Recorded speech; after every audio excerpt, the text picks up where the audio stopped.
Hello students, welcome to biology e-learning classes, and I hope everybody has solved the questions which I have provided you in my previous link on improvement in food resources. So, and if you have any doubt, please don't hesitate to ask in the comment section. Okay, today we'll start with a new chapter, that is tissues.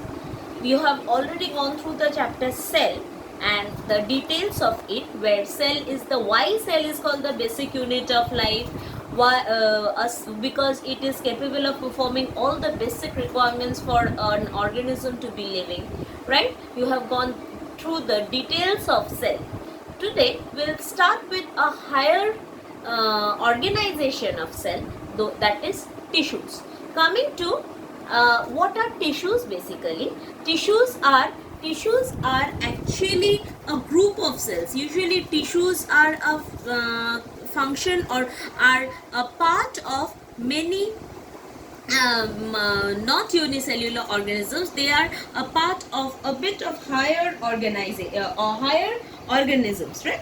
So in multicellular organisms there is a division of labor, and there are different types as well as group of cells that perform different functions in multicellular organisms. Okay, like in our animals, muscle cells are responsible for causing movement, nerve cells are responsible for carrying messages, signals, etc. Similarly, in plants as well, there are vascular tissues that are responsible for carrying food, water, etc. Now, how does the formation of tissues take place?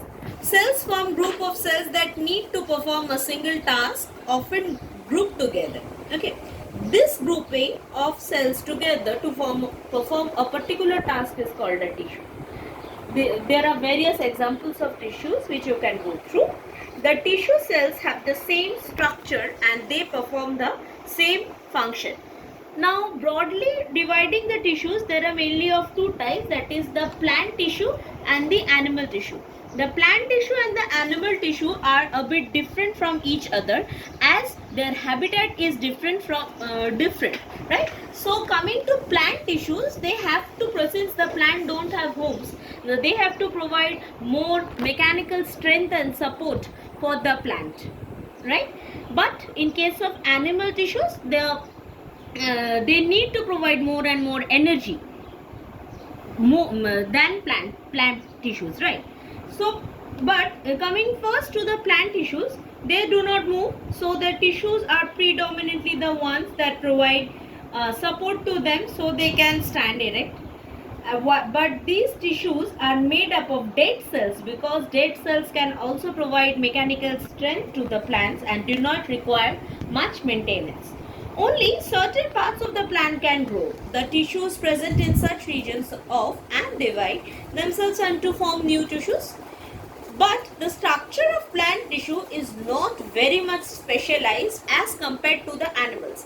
Now coming to the animal tissues more energy as compared to the plant tissues, which I have told earlier, right? Why? Because animals are not stationary, they keep on moving. Their tissues are ones that can support the movement. The tissues, in case of animal tissues, which are made up of living cells, so that they can move and perform various functions. Cells in animals grow uniformly, early, and not only in certain regions but throughout the body. And the organs in the organ system in animals are much highly developed than in plant tissues. First, we'll come to the details of the plant tissues. If we divide the plant tissues broadly, we can see that there are two types of plant tissues. One is the meristematic tissue and other is the permanent tissue. The meristematic tissue are the type of tissue which divide throughout their life. Due to the presence of this meristematic tissues in plants, plants can grow throughout their life. But animals cannot, because animals usually lack meristematic tissues. Okay, and permanent tissues, they don't have the ability to divide throughout their life. They divide up to a certain age. First, we'll come to the details of the meristematic tissues. Okay, meristematic. What are meristematic tissues? Meristematic tissues are found in certain parts of the plant which actually grows. the tissues are located in such parts like the tips. They have the capability to divide themselves and form new tissues. They have thin cell walls made up of cellulose, also have dense nucleus and cytoplasm, but usually lack vacuoles. Now, meristematic tissues can be further divided into apical, lateral and intercalary. So, today up to this, in my next video, we will start with the details of the meristematic tissue and go through.